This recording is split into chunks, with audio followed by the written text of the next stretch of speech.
If you want to learn how to make this adorable little Christmas tree for your mantle, well, then stick with me because that's what I'm going to be showing you in this video.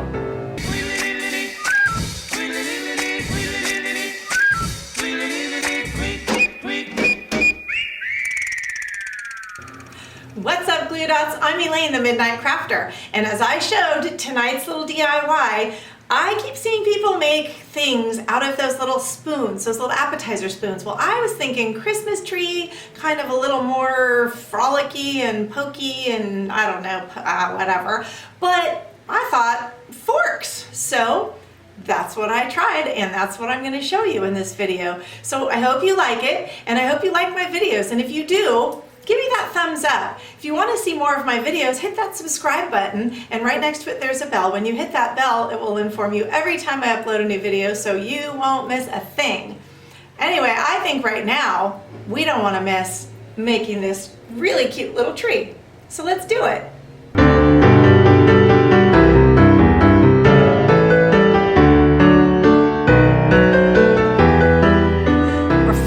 Start by prepping this base. So a couple things you could do. If you have the fine glitter or just the regular silver glitter, you can use that.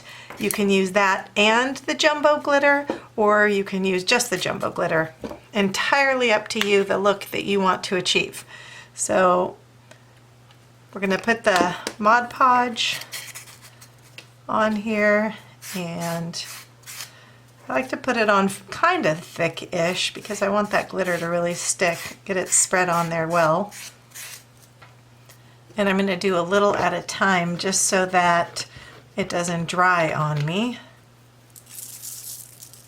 Now remember, most of this base is going to be covered up, so it's not really critical that every little spot is entirely covered because our forks are going to be covering this up. I'm actually going to put this directly on here. I think it might be a little quicker. Maybe you want to just start at the bottom first so you have somewhere to grab this by. Actually, I came up with a solution. What I'm going to do is use this Skewer Stick and stab it right into my cone so that I can actually pick it up and work with it a little bit and be able to finish. You know, I don't know why I don't think of these things ahead. I see other people do these things and I forget all about it. But anyway, that's my thought process. So now you can also kind of, again, learn from my momentary challenges. This is pretty like this, even if we did nothing else to it. But, you know, that would be a little too easy. So I'm going to set this aside to dry, and we're going to go ahead and move on to the next step. Okay, so now what we're going to work on is prepping all our little forks, and we're going to be cutting the tops off of them. What I found to be the easiest, I'm using these Dollar Tree garden shears. I just noticed there's a little scoop out thing there for cutting branches. I'm going to see if that works well or not. It actually does. So we're going to go through, cut off all the forks. You're going to need to prep quite a few of them. I would say probably about 4 packs, but I will know more when we get closer. But go ahead and get all your forks prepped, and then we're going to get to gluing them. Okay, now that all our forks are ready, and this is, I'm not going to lie, not completely dry, but somewhat dry, we're going to be gluing our forks on here just like that. So setting it flush on the table is what you want to do so that you can make sure to not put the forks too low down. What I'm doing is putting a little bit of glue on the back here, and then when you put it on here, leave a tiny bit of space in between the previous fork, because I found that the next row up will not fit well if you have these butted up against each other. So just leave a little bit of space. You're not going to be able to see it because your next layer, when we go working our way up, is actually going to cover that. Okay, so I'm going to keep working my way around here. And once I get that row done, I will show you where we're going to put the next row. So with that spacing, you should be able to get 13 forks around the base here. We're going to work on the next layer of them, and that's going to go in the space in between where those forks are. So you're going to go right in between, and you can space it as high or as low as you want it, and it's going to be covering the other fork tops. And as you go along, all of that will get covered, and so on, and so on, and so on. Anyone remember what that commercial is? I don't know what it is with me and commercials lately, but anyway, I'm going to go around, get those, and then I'm going to show you the third layer. So you can glue a couple of these at a time, so you're not constantly picking up one and gluing one and then sticking it on and gluing another one. So you can go a couple of these at a time. Take note too that as you're working your way up the tree, because the cone is getting smaller, some of your forks are not going to be able to be necessarily in between each other. So don't worry about that. As they get higher, you're going to have to butt them up next to each other, and it is so much going on to the eye that you will never even notice that they're not in between.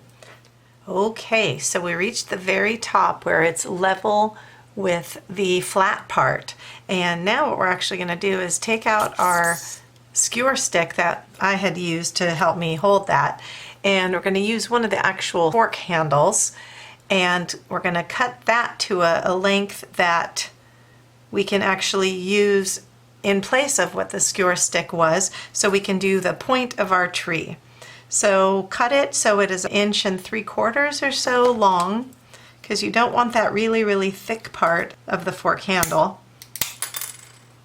And it's okay if it breaks or whatever, it's not really going to matter because it's actually going to go poked down partially into that hole. So throw a little bit of hot glue on it and poke it into the hole that we originally had our skewer stick, and leave enough that you will be able to attach your forks to it. What we're going to be doing is our last row, you can see how much I left, I'm going to be putting those in there somewhat leaning up against that piece so that it can make the point of our Christmas tree. So the same way we've been gluing the other pieces, we're going to go ahead and glue this, but instead we're going to actually be attaching it, leaning it into the stick on the top that is coming out of the middle. I know that I don't even have to be saying this because you get it, but I'm just saying it because I don't know why, because it's just what I do. So anyway, this is what we've got going here. It's leaning against that. We're going to work around and lean the other forks until we have the point of our tree. Now these for sure will be overlapping, so don't worry about that. Just go around in a circular motion and they will overlap a little bit, and it will be perfect and it will look awesome. And if we need to afterwards, we will go in and add some extra forks underneath there to fill in if there is space showing. Whoops. Just lost me one. This is what happens when you're impatient and you don't let your Mod Podge dry. The good, the bad, and the ugly. Just gotta show it all to you. So here's the gap that I'm talking about between the top and that next row, and you can see the top of our styrofoam. So I'm going to go ahead and put in some more forks and do one more layer to kind of bridge that little gap there. Of course, everybody's is going to be different depending on the spacing you choose to put between the layers and how many forks you're going to need, but it basically looks like it's about 5 packs of forks, just as a general idea. So now for the star for the top of our tree, here are some different options. This star I actually made with using packing tape and my chunky glitter, and I just put the packing tape down, poured the chunky glitter, and glued layers of packing tape and glitter together, and then cut out a star shape. So that is one potential option. and it's an inexpensive option, so if you're looking to try and save some money. Another option that I really liked was this brooch from Totally Dazzled that I got, and to put that one on. Totally Dazzled has some stunning brooches, and I'm sure you could find a brooch that you like the best to make into a star.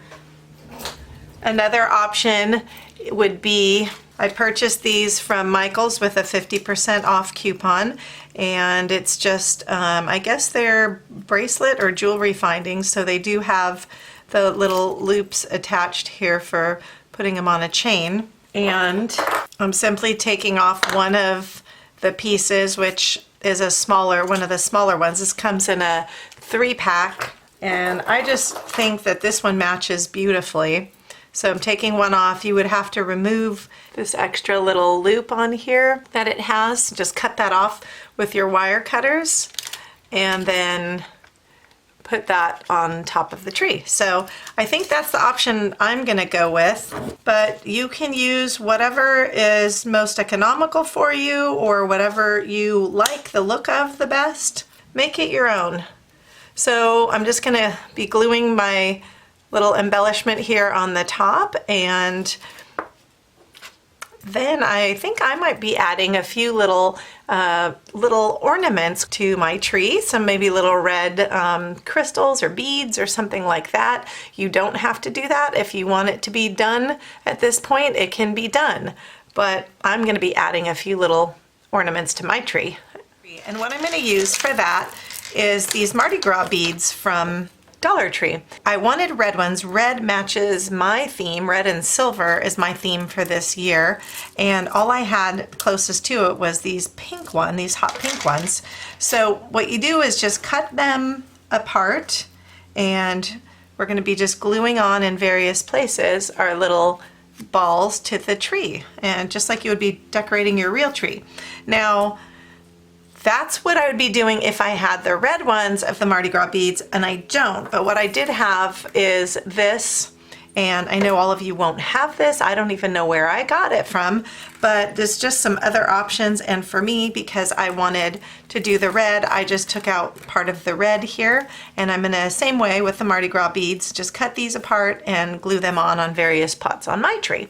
So, sorry, I'm showing you something different, but this is some different options, and you know I love to give you various options for what you can do when you're decorating so that you can make it your own.